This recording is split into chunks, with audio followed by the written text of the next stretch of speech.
Hello, this is episode 50 of the Beers with a Minor podcast, and I am Mad Mumzie. What a big milestone for me. I nearly stopped a few times, so getting to the half-century mark is amazing. I was thinking about what to do for a special celebration episode. On Are You OK Day this year, 2018, I decided I would pull a few snippets from each episode, especially about how people deal with life when it gets a little tough. What is their happy place? Going back and listening to my awesome guests and their golden nuggets, especially about how they've been supported through their mining journeys, has been a real treat for me this week. I've really enjoyed it. It's grand final day today, the AFL, Australian Football League, and my teams aren't in it. Bugger. But go the West Coast Eagles, because everyone knows I hate Collingwood.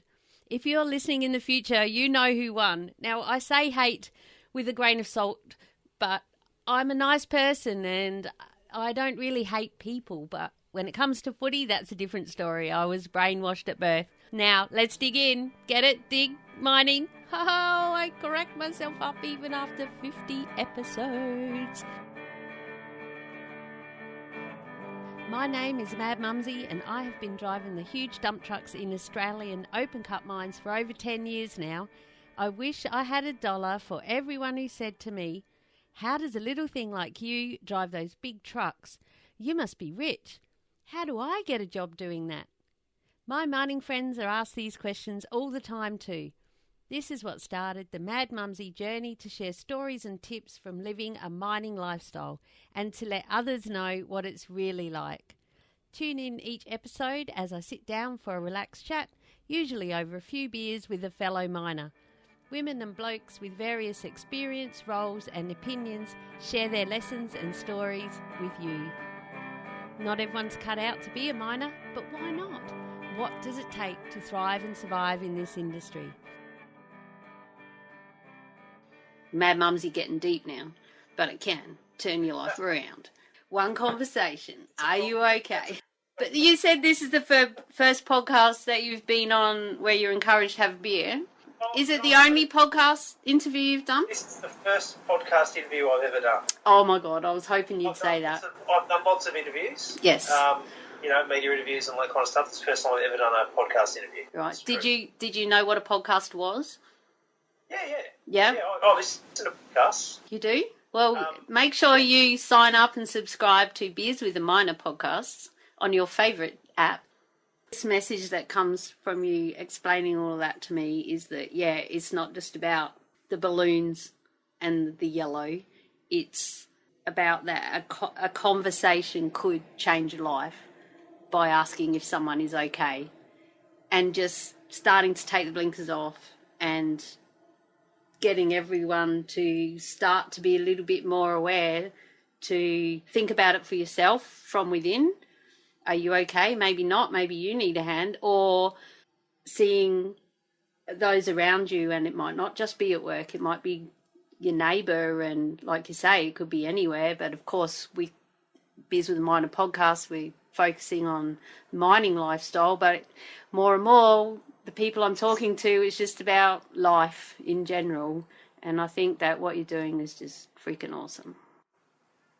Well, thanks, Mad Mumzie. It's really great to have had a yum. It was the first time I've ever had a podcast where I've been encouraged to sit here and have a beer as well, and I've really enjoyed that. It's So spread the word. I told you it's not the ABC. This is what it's all about. It's all about conversations, and the more that we can start talking about this kind of stuff. And we've got these double beer coasters that we distribute as part of the Fly and Fly Out campaign, because we don't want to be a purist mental health charity that pretends that conversations don't happen over beers. We're prepared to put our message wherever it's going to be heard. Really, find an environment and I'm not saying that everyone should go out and, get blind and, try and solve the world's problems, but the truth is that conversations do happen over a beer. Times can get pretty tough. There's a lot of people out there struggling for many reasons. mining downturn, less wages, less work around. Yeah. A big part of what Mad Mumzie does is trying to help those living a mining lifestyle and their families as well, how we can cope, and anyone really, don't have to be mining to get a few life lessons. How do we get through the crap that gets thrown at us? Yeah, absolutely. So how do you personally handle when things are getting tough for you? I'm sure you're under a lot of pressure right now. Yeah, of course, yeah. I mean, part of my responsibility is I'm the manager for our mining portfolio, and that's a tough time to be doing that. So I organise, the QME, obviously. We also organise Amex, our actions. So, yeah, how do I handle the stress? Well, best thing is I've got a great team around me, and we all lean on each other quite heavily. I've got a mixture of new, fresh blood and some people that have been doing this for a long time. And we take all those skills on board, and we prop each other up, and we get on with it. We try our hardest to manage expectations, which is the key thing. It's of our customers, our exhibitors, and also our visitors, so that they know what they think they're going to see when they come along. So you have a good team around you. Yeah, it's a fantastic team. What about personally for Robbie? Do you go surfing? Oh, do you get out in the boat? Do you go to the footy and scream at the rest? Yeah, I do all of that. Yeah. I'm a rugby supporter, so I go off my local team. I don't know if I should mention it's not Queensland. I'm actually a Manly supporter. Oh, that's it. I know, cancel it. I support them, and I enjoy a bit of boating as well. I've got a little tinny that I go fishing out on out in the harbour, and so it's nice. We just heard on the news on the way in that there's a heap of whales off Lambert's Beach right now. Really? Oh, wow! I really would love have to see that. Yeah. I chose to come and you chose to come here. Very wise. We'll dig in deep, which I like to say. Perfect. Get it? Mining. You're hilarious. Dig. Oh, no, I crack me up. Now, what was I going to ask you? I have no idea. Lucky I wrote these things down. Yes. So, we all get stressed at times. And I know you here, as we were just talking about, a lot of people that are dealing with stress. What about you personally, Alicia? What do you do to help you cope when life turns to crap? Okay. Other than Very drink simple. champagne. Yeah. I put down my champagne because I have to say, in good conscience, that does not help. No. 1 glass, yes. 5 glasses, no. Do you know what I do? I turn to my mates, and I turn to my husband, and I turn to my family. And I think that if there is any message that I could put out there ever for anybody, it would be that you are never alone. You are never the only person that is going through a crap time, and you are never the only person that finds a part of their day frustrating. So if you talk to your friends, and if you communicate openly with the people that love you, it's corny, but it's true. A problem shared is a problem halved. Yeah. So it's about communication. Talk to someone, and we're really lucky now that we've got all resources online. So that's right. there are people can help you. But if it is just a bad day and stressful day, ring a mate. Be honest. Yeah. And that's what I do. I must admit, I couldn't do what I do if I didn't have my mates and my family. My husband's so supportive. Oh, there we go. Tinder. So I would say that if I'm stressed, I talk to someone about it. Yeah. Okay. Excellent. Thank you. Such a pleasure. It's so nice to meet you. So nice to meet you. And please come back by the stand. We will. I'm usually listening to a podcast anytime I'm not with a person. Watering the garden. I think we'll be a good match because I can talk the leg off an iron pot as well. So we might be going long. Absolutely, let's do it. So I do have 2 questions today that I'm asking everyone I interview. Yep. We all get stressed and face many challenges in life at times. Yep. What do you do personally, Barney, that helps you get through those tough times when life turns crap? How do you recharge your batteries so that you can then go on and help others? I've found over the years that you've got to get it out of your system. You've got to talk to somebody, whether that be your partner or whether it be someone that you trust at work. We've got a fantastic CEO with an open door policy. I can just walk into his office whenever I want, and I can sit down and say, look, this is worrying me. This isn't working. That's not working. I'm going to try this. What do you think? I think that's the answer. You can't let it stew inside you because it just gets so bad. You've got to get it out. Yeah. And I know men particularly are pretty hard to. And I was that way for a very long time. Yes. But I've come to terms with, hey, if you need help, ask for it. That's a big part of Mad Mumzie's message too. Yeah. Is so many people are struggling. Yeah. And just get the help. Yeah. And find out what it is, and that personally yourself, yes, talking and everything, that's really good. But do you like to go and play golf, or take the dog for a walk, or get into the garden, or watch the footy and yell at the ref? Definitely do that. Yeah, got to do that. State of origin, yeah, right. That's okay. a good way to get. What happened with that New South Wales? The last third game. I can't believe that. Anyway, God, yeah, we let them get one. Well, it was nice that they still had the temperament to, continue playing for the whole of the second half. That was wonderful. It would have been nice if they had the temperament to stay and watch the presentation, but we won't go there. No, we are in Queensland after all. No, because Queensland are a team of their own. I mean, there's no match for that. They've got their mindset right. Exactly. Yeah. If we could all have a little bit of that. Yeah, totally. Yeah. I've forgotten your question. That's how Mad Mumzie rolls. See, that's why we need 2 hour chat. Yeah. It's gone to 2 hours now. Oh, yeah. I think it's going to be with you, Barney. The question was, what do you do personally? Oh, yeah, that's right. Yeah, other than yell at I've got 2 really, truly good friends. And now, I don't know whether you've heard my definition of a friend. It was actually said to me once, about 40 years ago. And they said, Barney, the definition... I was having problems, and I was just talking to my next-door neighbour.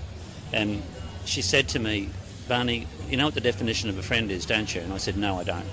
She said, it's someone who knows exactly what you're like and likes you anyway. I've never forgotten that. That's great. I've never forgotten that. Yeah. So I have 2 really good friends from the mining sector that we've never ever lost contact. And we may not see each other for 18 months, 2 years. The next time I see them, it's like I saw them yesterday. Yes. It's that sort of relationship. Yeah. And that helps me immensely to be able to sit down and be totally honest with people who know that whatever I say to them, they're not going to ridicule me, or they probably will have a bit of a go at me, but I know... And that's okay. And that's good, and that's okay. Right. And you need that sometimes to get yourself, well, geez, what the hell have I been worried about? It's not really that bad. Yeah, guts on the table. Exactly, time. exactly. Yeah. And we sit down over a red wine and I like my red wine. That's my next question. Oh, you're a natural at this, I tell you. That's my next question. Well, what's your favourite beverage? Well, red wine is my poison of choice. And the best place to enjoy it? With someone else. Yeah. And particularly with someone that you get on really well with, yeah. and you can sit down and have a great chat. Yeah. And of course, obviously there's got to be at least 2 bottles. If there's 2 of you, there's got to be at least 2 bottles, right, plus some in reserve. No, that's only for Nescap. No, what is it? Cadbury chocolate. Yeah, that's... No. Oh, sorry, didn't mean to give an ad for Cadbury. No, that's all right, I can edit it out. And cheer them Dockers on, when I've got a voice after going to the game, that's right. And another question that I've been asking also is, life can get tough for all of us, and with the mining downturn at the moment, a lot of people are struggling, and some people just are struggling living a mining lifestyle anyway. It's got a big part of what Mad Mumzie is all about, sharing all of that. How do you personally, Martin, renew yourself and refresh and keep yourself sane? What do you do to look after Martin? Well, I lived in a small community called Newman in WA, 1,200 kilometres north of Perth, and my wife's a principal in a primary school, and we had 4 young kids and 4 older kids now, but as they're growing up. But we give to the community, and I was a level 2 AMBO officer, and my wife was a level 3. Basically, she was a JP. I did a lot around the scouting community and scouts and just living in one of those communities. You've just got to get involved in the community. Otherwise, if you just sit at home and procrastinate from work, they change your shifts all the time, from even residential, whether it be 4 and 4, 8 and 5, 6 and 7, whatever the case may be. You've got to fill your time in with, hopefully, either with your kids and sport, and if you haven't got kids, with community events, I suppose, and getting into the community. Yeah.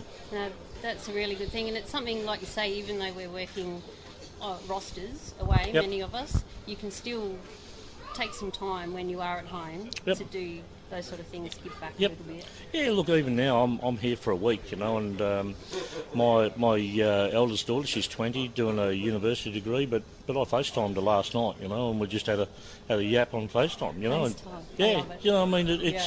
It's 10 minutes, but she knows I'm here, and I know she's there, and she's well, and she's working, and what she's doing, and my wife, she's busy, she's a school principal in WA, and I'll just have a quick yap to her, and we use FaceTime quite a bit as well, and the likes of, or just Facebook, and I'm not a major Facebook stalker or anything like that, but just put a couple of photos up and bits and pieces, and my kids can see, and my eldest is 30, but son, but he can see where I am and what I'm doing, and so and he'll just give me a text, give me a ring, old boy, and we'll have a talk on the phone. So when he wants to, so just keeping that that connection, I suppose. Yeah. And in this world with social media, it's can be anywhere. So And the world of podcasting as well.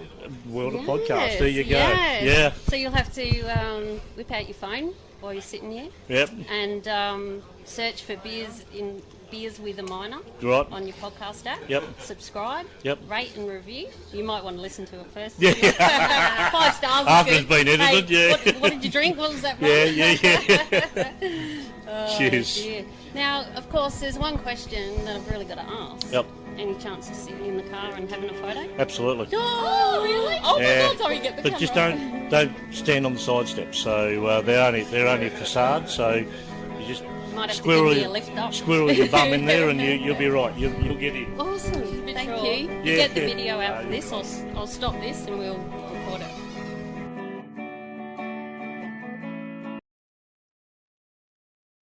I have been housekeeping, and I do see a lot of rooms and those sort of things. You do see pictures in the rooms, and it's so lovely to walk in and see that, or you're the best dad, or happy Father's Day, and it's really touching. You just sort of to see that, it's really lovely. That is lovely. Yeah. Oh, you bring a tear to my eye. We're supposed to be celebrating, and we are. Thank you, Karen. It's been wonderful. You. Karen will definitely be back on Beers with a Minor podcast as she continues her journey. I can't wait to hear all about how you felt when you first drove the truck. Oh, yeah. Yeah. And thank you for coming on my journey with me. Oh, we've only just started. We're getting a little bit along now, a bit further. But that's fantastic news. Thank you again. Thank you.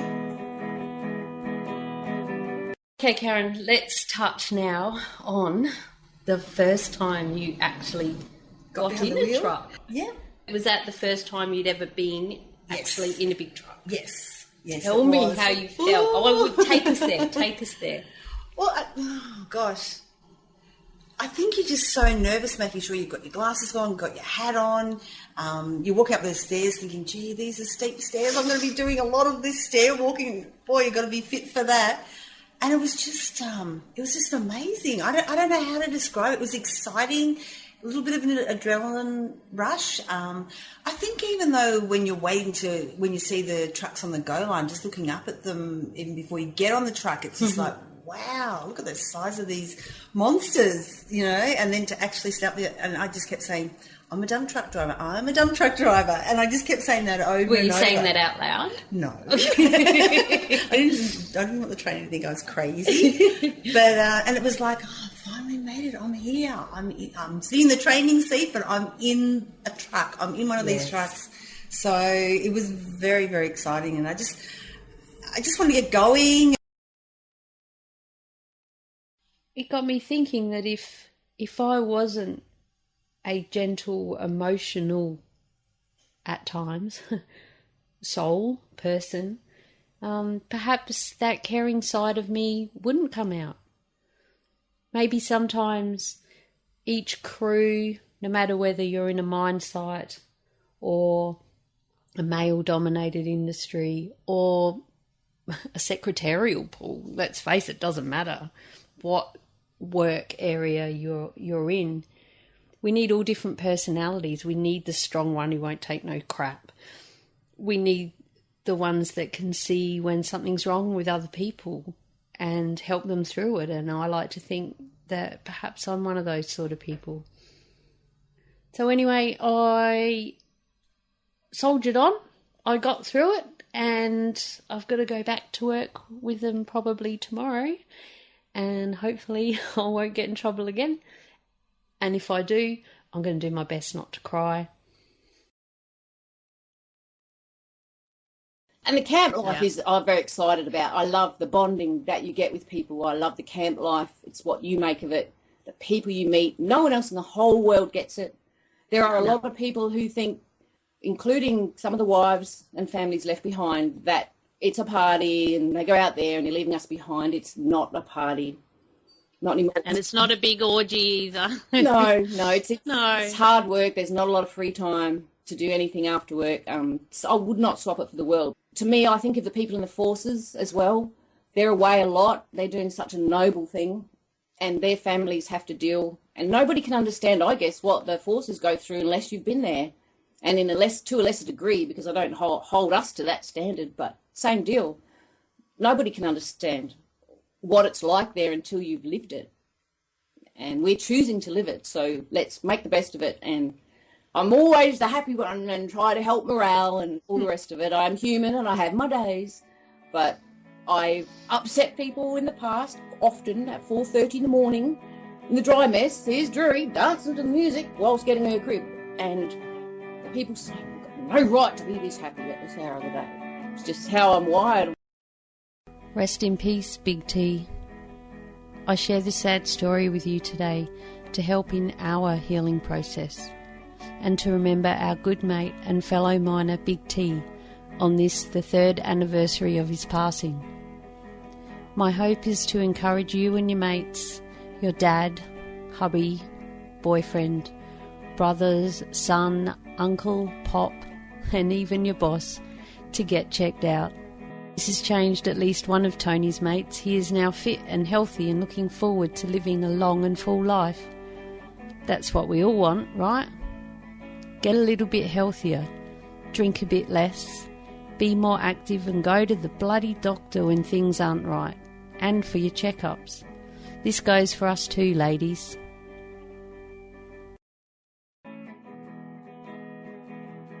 Oh, you seem to meet a heap of new people, make your friends. Yeah. But when you leave one company, go to another company, you never see them again anyways. But while you work, it's good. It's funny, isn't it? People say, I'm here for the money, not to make friends. Yeah, it's like, bullshit, because you end up making friends. You end up making some of your best friends out there, you know. And you might run into them in another mine or something. Sit back and reminisce about, remember this one? No, now who was he? No, come on. Remember, he's a clown who did this or that or whatever. Nah, it's pretty good. Wasn't that hard? Wasn't that hard. Okay, got you thinking about your mining life. When I retire. And, and why you want out.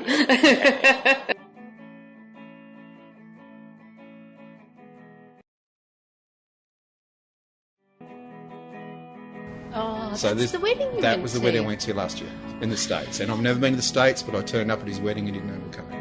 That's it was amazing. And it's even more better that you were giving him the gift of you, turning up to his wedding. Exactly. Yes. Praise Mad Mumzie. Look at exactly what I was doing. Look at you sacrificing and going to America. No, it was horrible. Sorry, it was a horrible experience. I wish it didn't sound go. horrible at all when you were telling me all about it. No, it was awesome. So look, out of one simple act of giving, you don't know where it's going to lead you in your life. So you throw a little pebble in a pond, you don't think it's anything at the time, but by the time that ripple gets to the other side of the pond, it's amazing what it's done. So you never know in life what these little things that you give out, how they come back to you. That was one of the richest experiences I've ever had in my life, for myself, my kids, my family.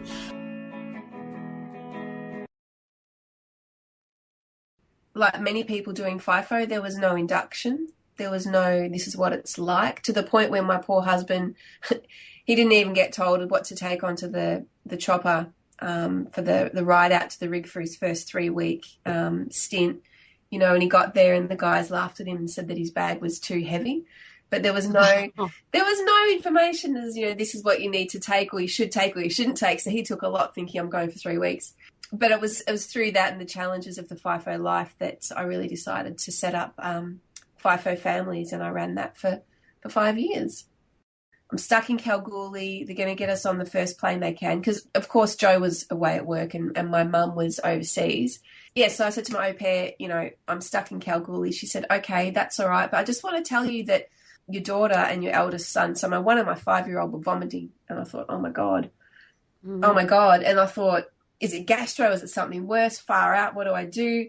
And, it was a real mad panic, but this overwhelm of sense of hopelessness and powerlessness because I couldn't do anything, and my 2 babies needed me, and I wasn't there, and their dad wasn't there, and their grandma wasn't there, and it was horrible. We all got on the plane. There was air conditioning problems. They got us off the plane. We had to stay in Kalgoorlie overnight.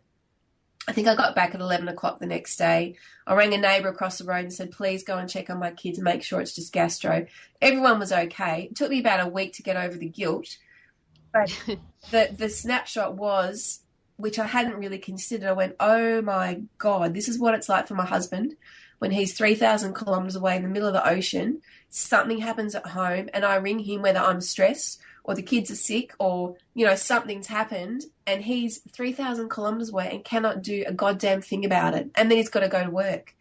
So that was just such an insight. I went, whoa. And it just really made me aware of how difficult and horrible that feeling is. And I thought, well, I've got to share this with as many people as I can. And it also made me aware of, what I would be saying to him as well sometimes in phone calls because he's stuck out there and he can't do anything about it. Straight after when the earthquake stopped, there was me and this other girl. We decided to run into the yoga room to go and get some mats and blankets because we didn't know what was going to happen after this. None of us had been in an earthquake before. And we ran into this building ever so quickly before the next aftershock came. And it wasn't until the end of the day when we went and inspected all the buildings, when we went to the other side of the building, the wall had broken away from the roof and it was on a slant 5 centimetres. That roof could have caved in any time. And I sat there and I thought, how many times in mining have we been told, inspect first before you do? We have these little booklets that we have to tick off our inspections, take 5s, good to goes, whatever we call them. Each mine site calls them something different.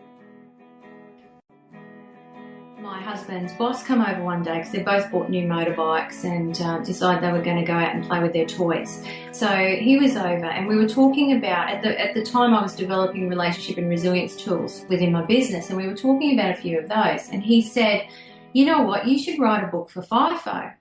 And I don't know if you've ever had those moments where you feel like the top of your head's going to blow off when you get a really good idea. And all the time. I have it all the time. Oh, I could do this and let's do that. And it just made so much sense to me. Awesome. Thanks so much for doing that. It's my pleasure. I've been watching you on Facebook, and the work that you're doing is amazing. And I did think at first, and I don't know if this is true or not, but Mad Mumzie, I thought, I wonder if the MAD stands for make a difference, because you were doing such great things, and I thought you really are making a difference in the industry. And I love your integrity and what you were doing. And you could really tell it came from the heart and you cared about this community. And so that's what mattered to me, and that's why I reached out to you. Wow, thank you. You know what? This is a aha moment. Yeah. Of course, MAD means make a difference as of 4:05 on the 19th of July 2016. Thank you.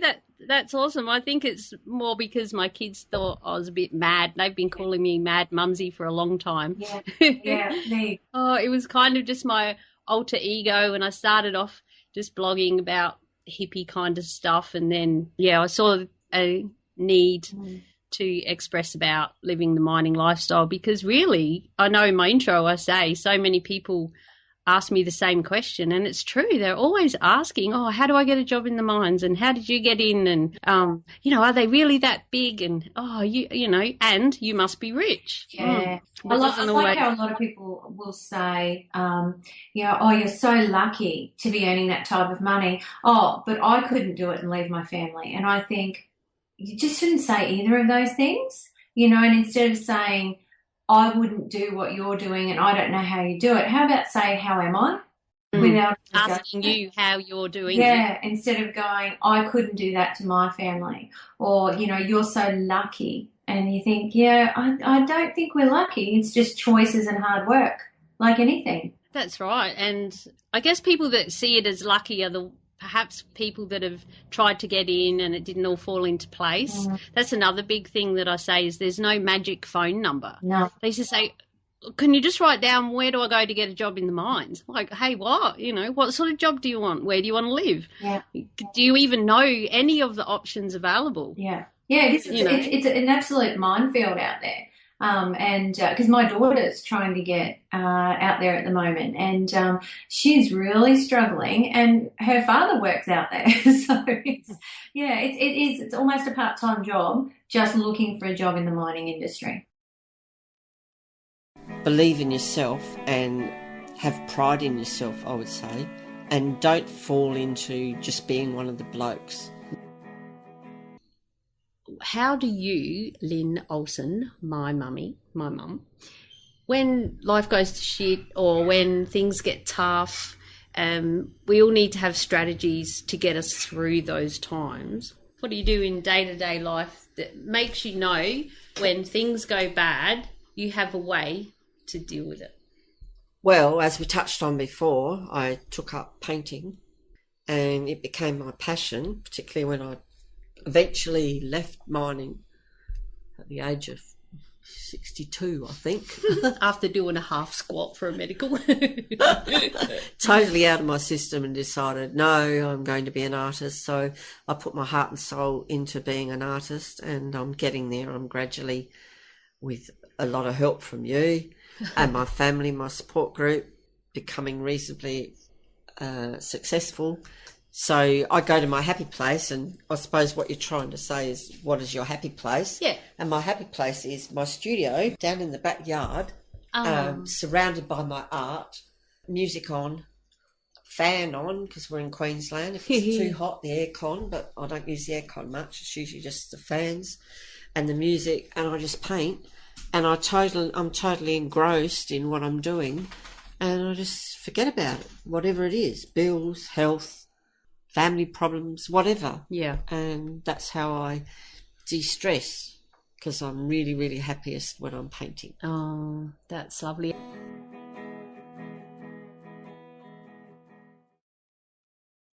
Hey, Gary, what time do you call this? Yeah, the traffic was really bad. Oh, there's Steve-o. G'day, Steve. Morning. How's your weekend? Same old, same old. What'd you get up to? Not much. Are you okay, mate? Mateship is a 4-letter word, and those 4 letters are RuOk. They're easy to say, and to some people they can be life-changing. For more information, visit ruok.org.au. It has been a tough week for many of us here in central Queensland and the mining industry in general, with the death of a miner in one of our coal mines. I feel like I want to say something about it. We all go to work, and for those of you who are at home, you kiss your loved one goodbye and say, see you in 5 days, see you in 7 days, see you in 4 weeks for some of you. I don't know how you do that. There's a medal, gold medal. But sometimes, sadly, people just don't come home. Our family had that 3 years ago when my daughter's partner had a heart attack in a coal mine. And you have heard me speak about that plenty of times on the podcast. If perchance this is your first time listening to the Beers with a Miner podcast, I'm sorry if it seems a little down and out. However, it is a reality of our industry, and may I suggest you head back to listen to that episode, madmumzie.com/beers10, I believe, 10 and 11, where I discuss how our family dealt with it or didn't deal with the passing of Tony. This episode, I've turned the mic on. I'm not quite sure what I'm going to say. And I picked up my phone, as a habit, as you do, as I do you? And I checked my emails, headlines that said, coal miner killed, Central Queensland. My heart stopped beating. I really think it did. For a minute, it just did again then as I thought about it. And this is a mine that is only a couple of hours from where I live. I know many people who work there. It wasn't just, is it someone that I know? It was, oh, bloody hell. Well, no, it was more than that. It was like, what the fuck? What do you mean killed? What does that mean? Killed doesn't mean died. There's a difference, I think, in the wording. Media can sensationalise things. This was a headline in the subject line of an email. Click the link, read on, and it seemed, was at the wash plant and something had happened and he died. He was killed. When someone dies on a mine site, they cease all operations. They have to have investigations. The mines department has to come. The police have to come because someone's died. Hello, anything could have happened. They need to come and investigate. So can you imagine being at work at the time when that happens?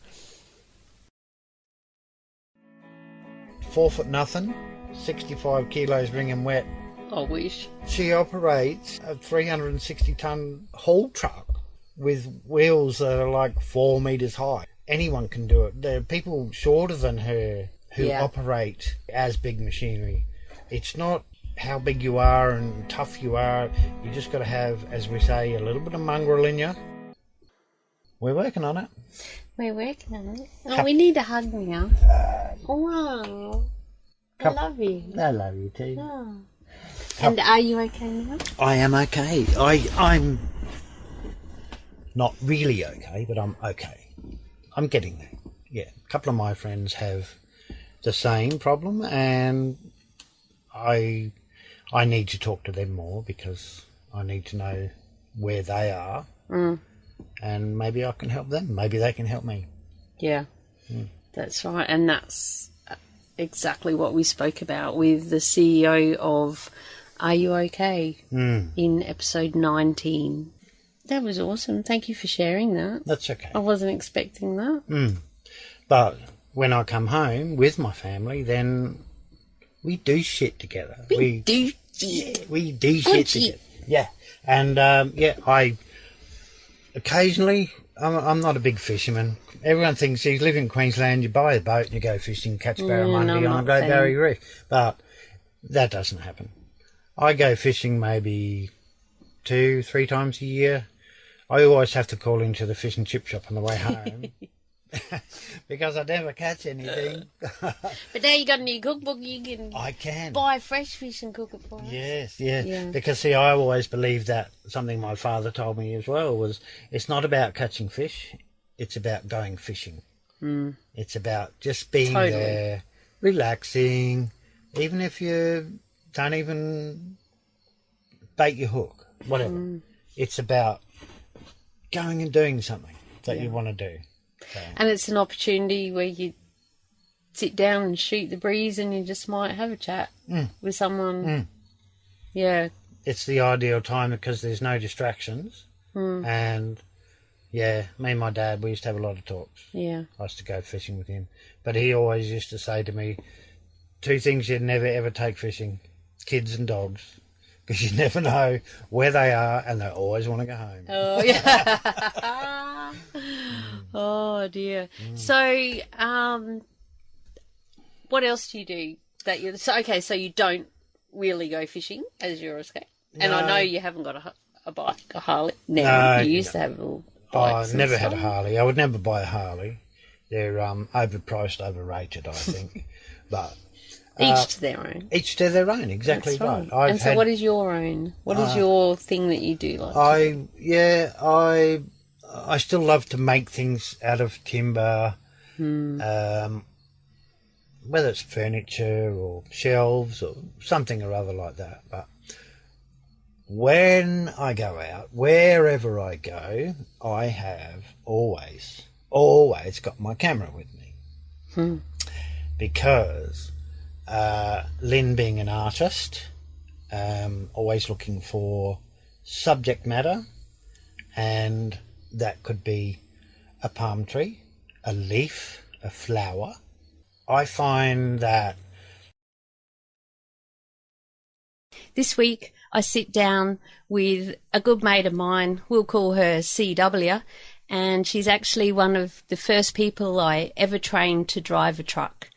She is now a very qualified operator driving many more machines. She's even worked overseas. She left mining and had a kid, and now she's back into it. You know, don't be upset if you don't pick something up in the first 5 minutes. You're not a genius, you know, like... Yeah. And you know, just give yourself a break. Like, cut yourself a break, you know, like it's you know, especially when you come from something that's nothing like it, it's going to take time. Anything is going to take time, you know. Like, yeah. But don't be too proud too. Like, you know, keep your mouth shut and listen and just take shit in. That's the best thing you can do, I think. Okay, so what about for all the young ladies out there who think there's plenty of blokes? Lots of money, easy street. I'm coming, let me in. You can be the ugliest chick, start of the coal mine, and you're like a supermodel. You walk in, you're Miranda Kerr. If you're dumb enough to fall for that, you've got issues. But it's so true. Don't fall for it. Just be smart. Like, be smart about it. Like, realise if you don't care, do whatever you want. But if you have one sort of caring bone in your body, think about every decision you make. Because anything you say and anything you do, as a woman, will come back at you 10 times worse than if you're a man, because you will be judged 10 times harder. If you get a new bit of gear, you have to work harder than a man because you're noticed more. That's probably the easiest way to put it. Like, it's not a sexist thing. It's just because you are a woman and there is none of you. You are noticed more. Like, if you're doing something wrong or you're doing something good, you will be noticed. You're going to be the brunt of a rumour. If you have a partner, you're going to be pregnant once a week. If you don't have a partner, you're about to get one, or you're sleeping with someone, or love it. You're going to be the brunt of every rumour, and if you just have to have thick skin. You just have to have thick skin. Yeah. And just take it with a grain of salt, and you have to laugh. You have to laugh because most of it's really funny.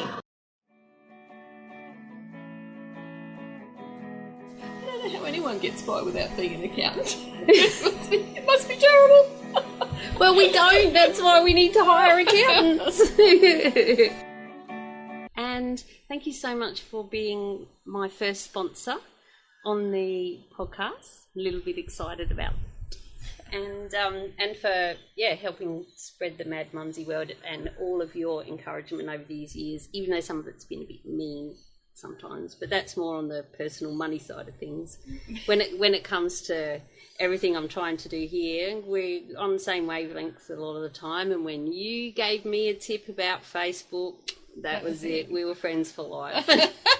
Mind you, that's only because you've been the one giving me all the tips all the way along. And how long did you nag me to get up on Facebook? You got to do this, you got to do that, Julie. Oh, yeah, haven't got time.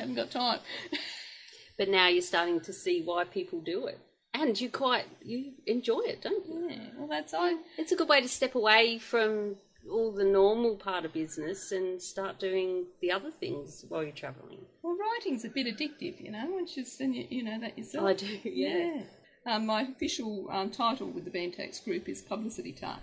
Publicity Tart. And I love that that's officially your title. Yeah, there's no certainty. And I'm not saying put your life on hold. You've got to get in there and live life. You've got to enjoy your life. But don't let it be what the consumerism has pushed you into. Now for a word from our sponsor. Welcome Julia Hartman and the Bantax Accounting Group to Team Mad Mumzie. Julia is my awesome accountant. She has written 2 books with financial expert Noel Whittaker and has a passion to help us miners make the most out of our hard-earned cash. Head to bantax.com.au/miners. That's BANTACS to download your free miners booklet and a spreadsheet that will help you calculate the weight of your tools you need for your job. Why, you ask? Well, you might be able to hitchhike a ride with them and claim your trips to work. Sounds confusing? Not at all. Just head over to bantax.com.au and let Julia and the team help you out. You will also find loads of free information and advice on property investing if you plan to really do some great things with your money. Again, that's bantax.com.au/miners and tell them Mad Mumzie sent you. Back in those days, Lamb, we didn't have two-ways in the trucks. No, what? No two-ways. Only in the machines, in the loaders and the dozers and all that. So someone must have told my boss, Rails has done a 360 on the ramp, Yeah. And you better check her up. And anyway, I got to the crib up, still shaking like a leaf, got down. That was it, I started bawling. And my boss walked up to me and he says, "What's the matter, Rails?" When life turns to shit for you, what do you do to get through it? What's Rail's happy place? Well, what makes me happy, I suppose, is I like to go and play a game of Keno. Okay, you like Keno? Pick your numbers. Yeah, pick your numbers and hope I have a win, but it doesn't happen all the time. Failing that, go and jump in the pool, have a scotch, go and spend some time with me mum. What else? Because Colin's always at bloody work. Shit always happens when the partner's away, doesn't it? Yep. Well, there was a time where I couldn't handle stress and everything, but now I can. Yeah. So how did you get from not being able to handle it to being able to handle it, do you think? I went on medication. Well, that's what it's for. Yeah. And I've done a few interviews, like with Brendan from RuOk, and he said doctors are now taught about helping people through things like that. And there are Yeah. That sounds like some ice going in some scotch. I think Colin might be making a rum. A rum? A rum. Oh, he's a rumbo nice. man. There are drugs out there to help just balance everything out. Yeah.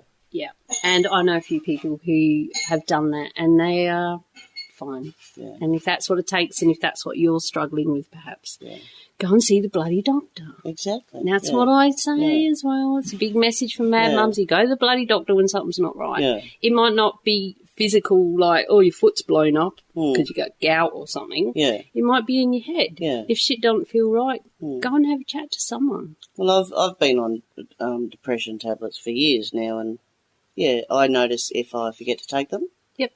It does. I do start to feel a little bit blue, and but if I take them, I'm fine. So. Awesome. Now I'll have the other beer, Rails. Thanks.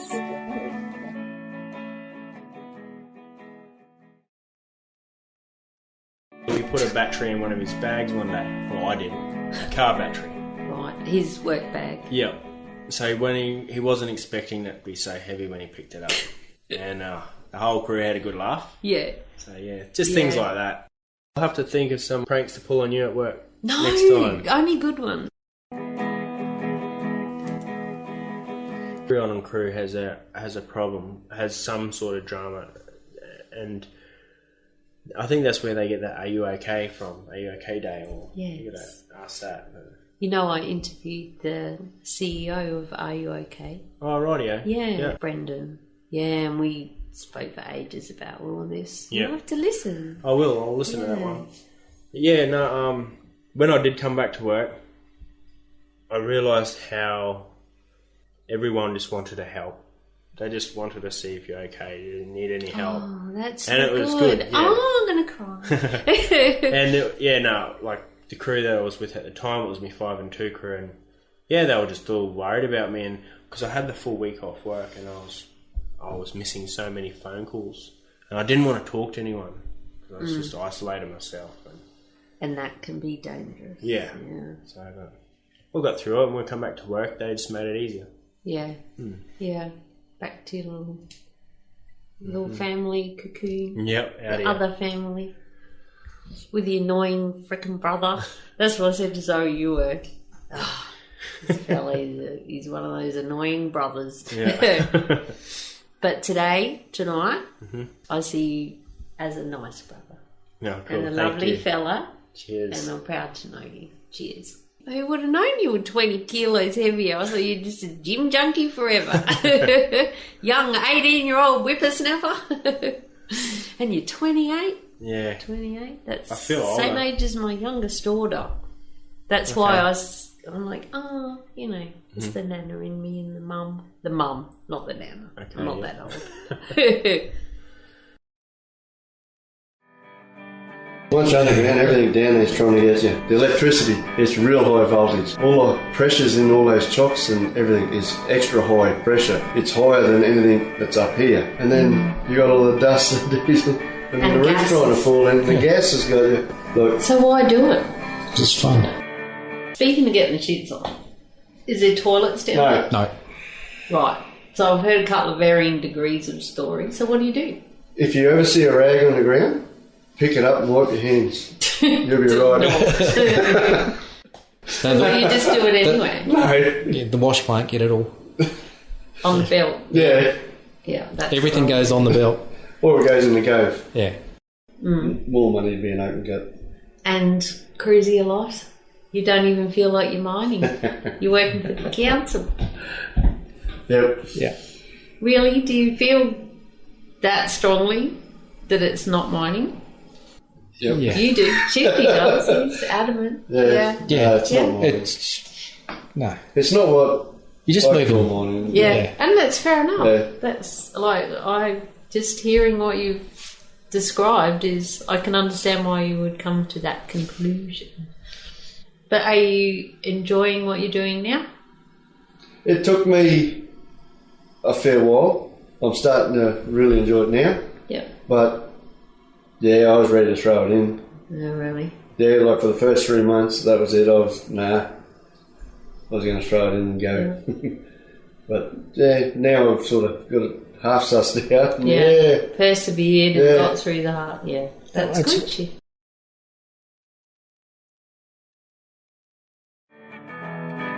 In the longwall where I am at the moment, it's a lot of cracking and a lot of thunder-like noises, and the first few days down in the longwall that really scared me. Yeah. But it's okay. I found out that's just normal, so you don't panic about that after a while. This sounds, I'm not trying to toot my own horn or sell myself here, but if you type in my name in Google, all this environmental stuff comes up about like when I was younger and 15. So you type in my name and all these like videos and photos come up of me with turtles and stuff like that. And I was just like, everyone was saying, oh, just wait for a couple of years and then that will come up with all stuff from BMA and coal mining and that. And it's already happened when I got that award yesterday. Yeah. There's like a link just below. It says teen on a mission to save turtles or something. And the next link says Queensland Resource Finalist Women in Mining Award. And I was like, oh my gosh, it's already happened.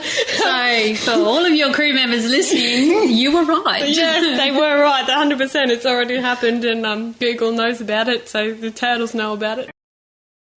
You're not going to spend half an hour each way driving in the drift runner to go up just to pee. So No, we do everything down there, just like the blokes do. Yeah. When you got to go, you got to go. And that's something else to consider. Yeah. If you're thinking, oh, this sounds cool, I'll do that. Yeah. If you don't like the dark, if you're claustrophobic and you can't pee, unless you're on a toilet, don't do it. The new apprentices have these shiwis. Have you heard of them?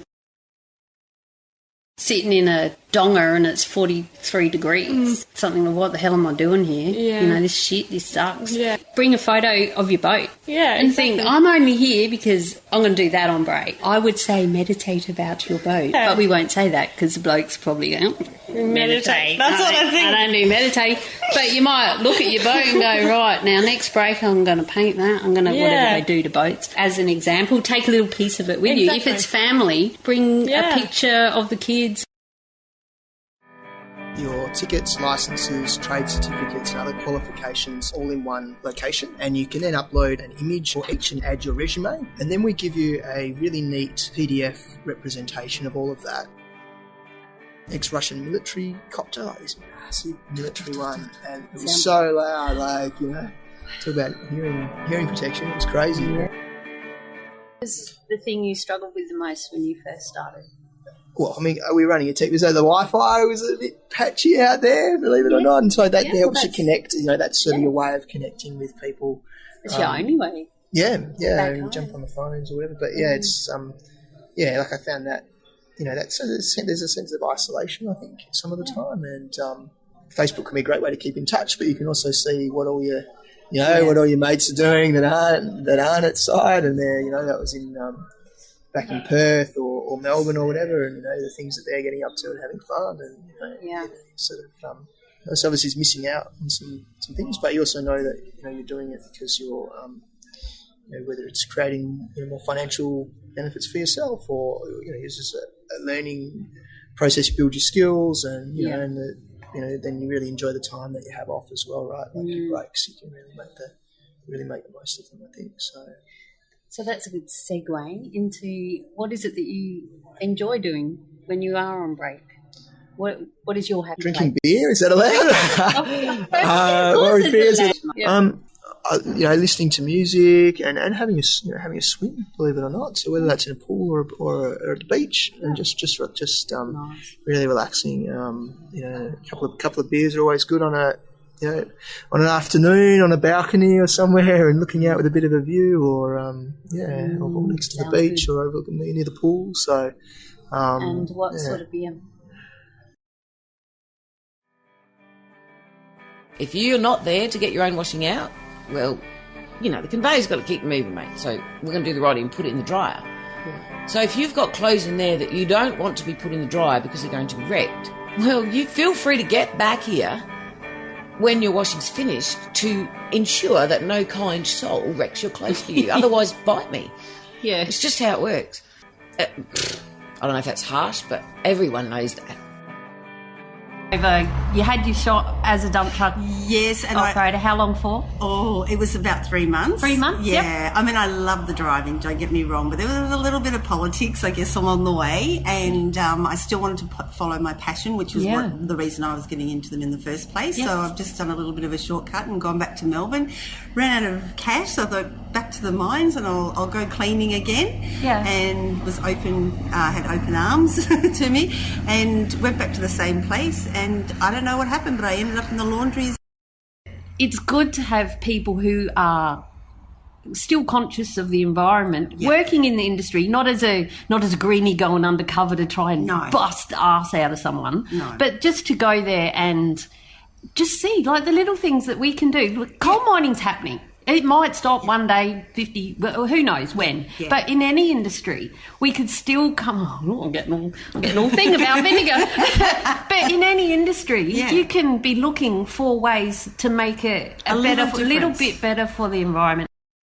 So I just want to start teaching people again how to cook your basic meals quickly and cost effectively. Yep. So that's what I'm going to be doing, and then I'll be selling my cakes and slices at the market. Yeah. And then, so yeah, I'm really looking forward to it. Exciting And then times. down the track in a few years, I want to come back to Early and open a business up there. Oh, well, we're definitely all coming to see so you at discounts Early. all around there. Yeah. Just say Mad Mumzie. Yeah, you can have it for free. Well, a discount. A free beer. Thanks, Karen. No worries. Cheers again. Cheers. And good luck Thank to you. the future. Thank and you. Let's hope that the next person who's doing the laundries out at that particular camp is a laundry goddess just like yourself. Yes. Thank you. And remember, do the right thing in your laundry.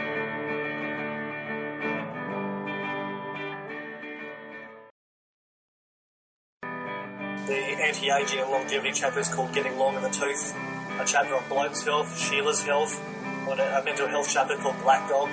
I just basically say what you need to hear without waffling on, and it's all evidence-based. I've separated all the facts from the bullshit, and it's just written what you need. Although it is a holistic health and wellness book, it's not all hippies and fairies and rainbows and stuff. It's Aww. there's a bit of that, but it's evidence-based, fluffy rainbows. And mindfulness, meditation. Meditation is not just for the tree-hugging hippies, therefore it's for everyone. You don't have to be religious or spiritual to do it, although there's nothing wrong with being spiritual. Basically, mindfulness is just getting your mind to shut the fuck up, just clearing that mental chatter, that distortion.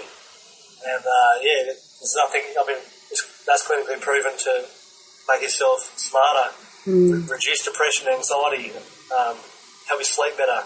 Then you got all the physical benefits. The list goes on. Yeah. So you meditate? Do you do it regularly or just when life's a bit nuts? No, more than when life's a bit nuts, but not as regularly as I'd like. I try to do it daily. Yep. But sometimes it's just as little as weekly. Yeah. But the thing is, even if you're only doing it weekly, the benefits are priceless. Huge. Do you use an app or anything like that, or do you do guided meditation, or do you just sit and just all of the look? above? All of Yep. the above, and I do recommend the apps like Smiling Mind and One Giant Mind. Mm-hmm. You can get those apps for your phone, and there's a few others too. That's just a couple that I have on my phones.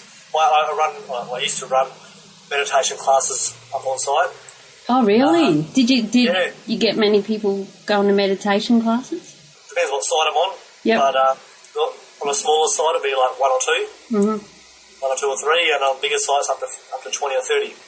I see. I would go to meditation class on site. Yeah. Oh no, it's rather than a circuit class before I go to work or something. You know, personally, I run circuit classes. I'm not a fan of them. I would probably really never go to one myself. My specialties were just, my passions were boxing and yoga. What happens to Dad when he goes to work? Yeah, she's just drawn a picture of a plane and there's 4 windows and there's Dad sitting in the front seat and a very big long set of stairs and all the bags going along the tarmac on the trolley. And yeah, that's her vision of where Dad goes to work. He just goes on a plane. So what actually happens after that, she just didn't really know and understand. And I guess I've built that into the book. Maybe that's the teacher in me. I wanted to build in some learning for the kids and teach them about our beautiful and vast country and what industries we have here that many dads are actually engaged in. Another question that I like to ask my guests on the Happy Hour episodes is, what is your happy place? What does Joe do when life turns to shit? Oh, wow. That's a tricky one. Other than drown in the wine. Look, I absolutely love the Sunshine Coast. Blessed to be here. And the minute my feet hit the sand and have that cool, fresh, salt water ebbing at my toes, I think that's a fair place to feel happy. I love taking my kids, my family there. There's no place like it. I also love being outside in the wide open spaces. I love being outside doing fun stuff. with my kids and my family. My Dad's a FIFO Dad is the name of my page. Thanks so much for your time and for all the positive energy you bring to those people out there doing it and helping them to do it well. Good on you. And hopefully we'll meet in person one day. We'll have a drink together. Oh, we will. And I may have some news on that. Well, good. About it in our post-chat. Post-chat. After I go and get another beer. And that site-specific module will say, what's the mobile reception look like? What's the laundry situation? Do you have to do your own laundry? Is it done for you? All these little questions. So we'll personalise that to the site. And then in conjunction with that, we'll also have some virtual tours available. That way, before you actually get on site, you know what your dong is going to look like. You know where the mess hall is. You know what that looks like. And it's not just so you know what it looks like. It means that your family members and significant others have context on what life is really like for you as the worker. Mm. And that is freaking huge. You know, I'm a FIFO wife. Who the hell am I to help tell FIFO workers how to all of a sudden start working on sites? Well, I'm not the person, but I've collaborated with some really awesome people, and that's because I grew a set and just put myself out there and just started talking to people. Yeah, that's probably my biggest thing is just go for it. You know, grow a set, just get some confidence. People say fake it till you make it. I think you got to have that drive. As long as you got that drive, just know that that's what's driving you. And a bit of a long-winded answer there. Great. That's great. And I so wanted to interrupt. I'm like, no, shut up. This is gold. That's gold. That's awesome. And I put a post on LinkedIn just before Christmas, I think, about imposter syndrome. I funkily threw out it. I said, who am I to have done this? Who am I to do this? Who am I? It was basically my life story outline because, anyway, long story why I did it. But a comment on there from another podcaster, Phoebe Moroshek, who has a podcast called The Unbecoming, which I love. It's just like, just do your own shit, basically. Yeah. But in an entrepreneurial way. And she commented and said, and I've heard this so many times, and as soon as she put it, I was like, oh, I knew that. It was like, who are you not to?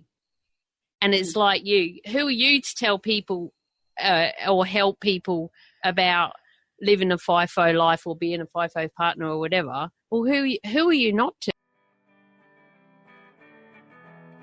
We're going to start off with what I've been endearingly calling the boring ones.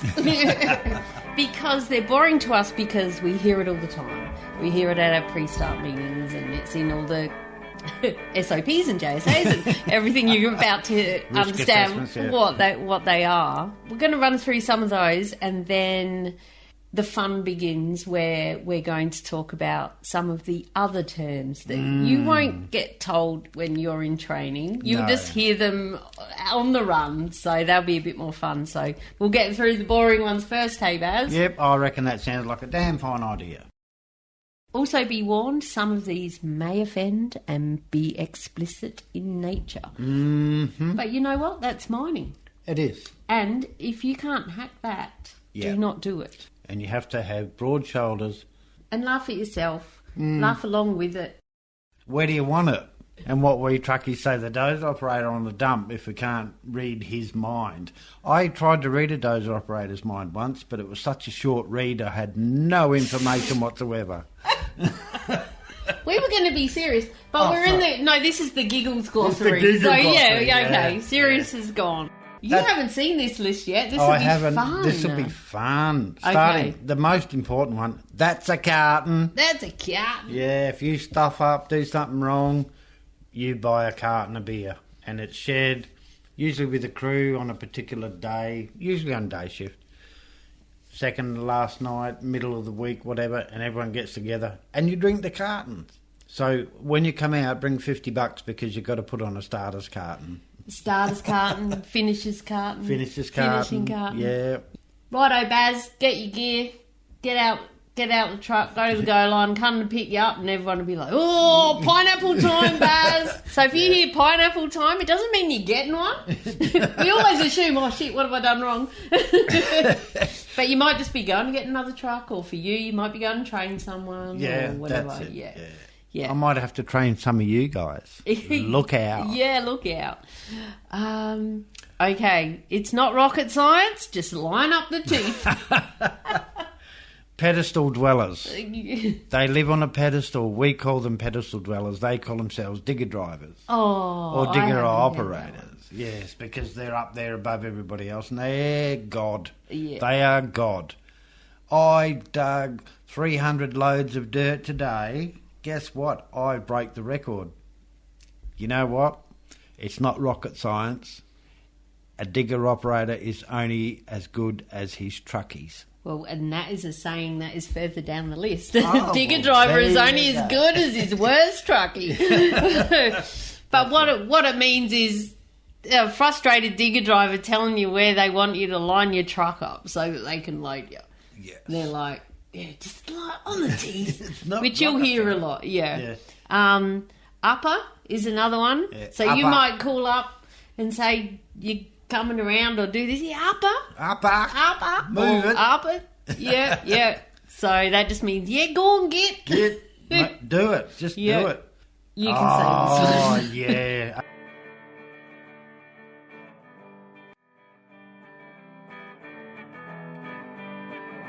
I thought I'd do a quick little update. A few things have happened this week in the last couple of weeks. I wanted to put pen to paper and then share it with you. And the first thing, if you follow me on social media, at Mad Mumzie on nearly everything, you would know that I was lucky enough to be nominated as a finalist in the 2018 Australian Podcast Awards. I was so, and still am, blown away that I was nominated. I entered an episode with Soraya, a young lady who was an apprentice, or she's done her apprenticeship now, underground electrician. And yes, an undergrounder, a real miner. So I headed down to Melbourne for the finals, and it was a bit brisk, and there was going to be hail and, an Antarctic chill, but it wasn't as bad as they were expecting, so that was good. And I headed to the awards with my cousin, Asha. Hello, Asha. I didn't win, and it was kind of a big relief, really, because I didn't have to get up there. But I had whipped out a little bit of a thank you, and you know what? I've decided to say it anyway, because 46 episodes, a couple of years in, and I just wanted to show my appreciation to the people that have supported me.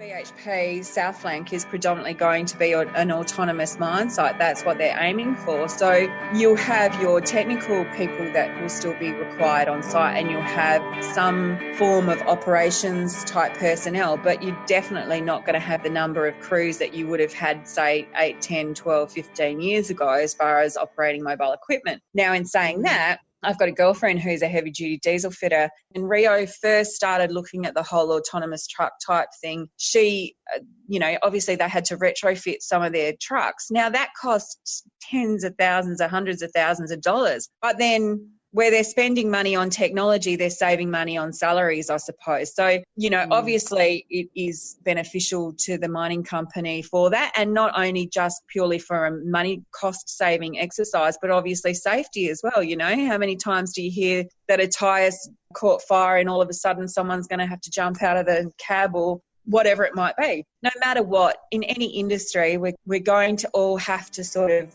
adjust to technology. I still wanted my career. So, there was a lot going on. We lived 1,400 kilometres away from any of our family. Yes, we had friends, and your friends become your family when you live in towns like that. But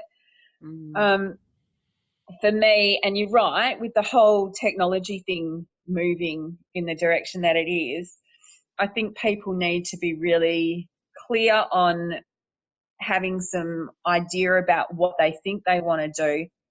So really having a true understanding around what the types of duties and responsibilities are for roles, and is there shift work involved? How are you going to go going from day shift to night shift? You know, how are you going to go sitting in a truck for 13 hours? Because that's a bloody long time to be sitting by yourself, moving dirt around a pit.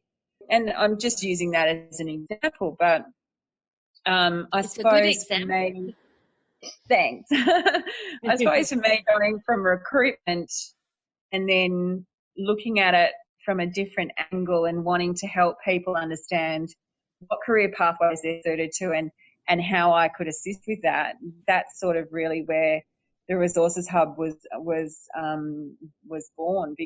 And just in closing, I really would like to ask you, awesome lady that you are with 4 kids and everything that you're doing and everything that you've done, when life turns to shit and you're having a really bad time, really bad day, what do you do what's your special place that helps you through? Because I think it's important for us to all at least know where it is and how often do we go there.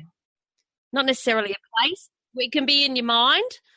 Yeah, absolutely. And I think you're right. We all have those days. For me, you know, the last 5.5 years has been a pretty trying time. I set up a career development recruitment company in the worst downturn known to man. So I've had a lot of those.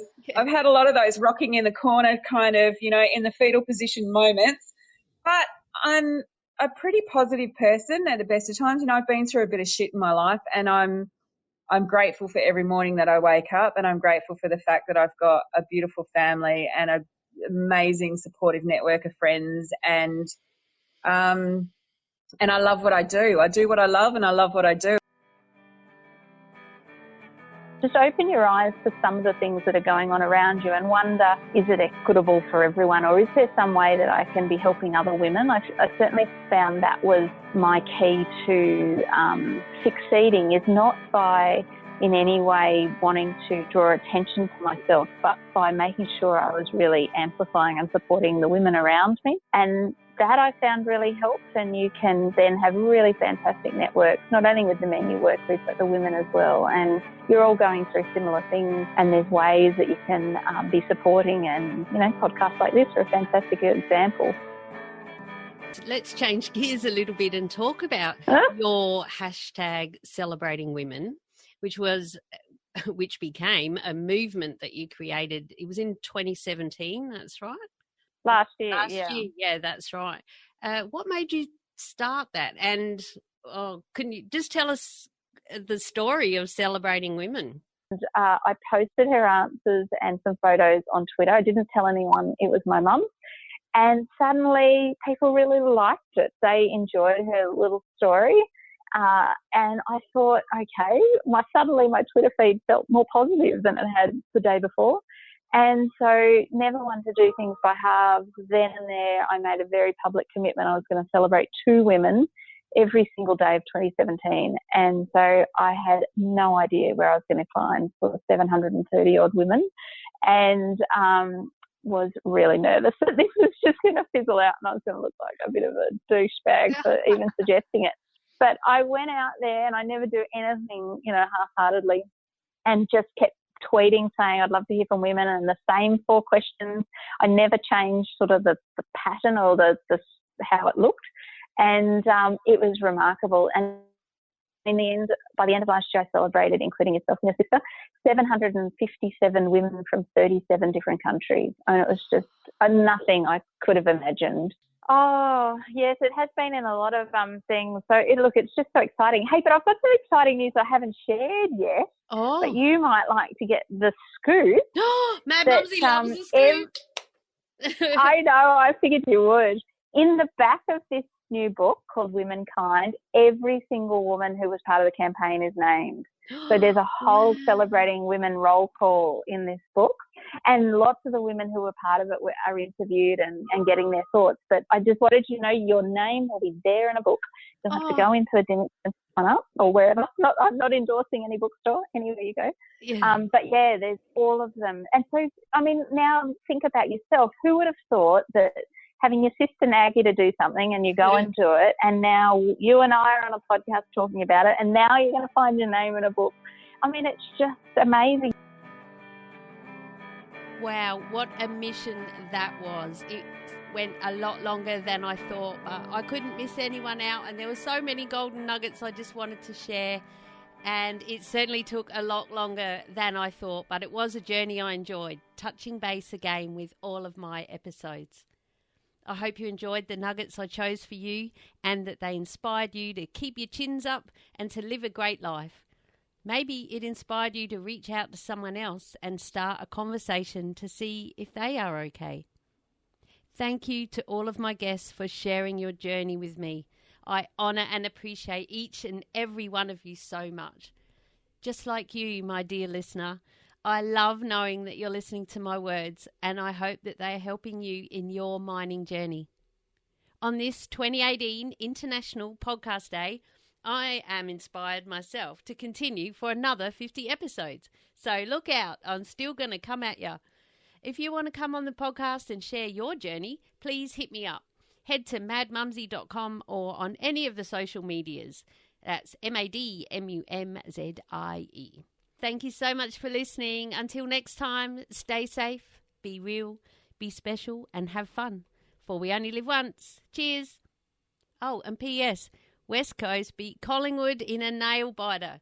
Great excitement in the AFL world and the right outcome for my heart too. If that was the Adelaide Crows or the Brisbane Lions, I would have been freaking out even more than I was. So now, on to next year for the AFL, and in my world, it'll be cricket. Woohoo! Outro, outro, outro for episode 50.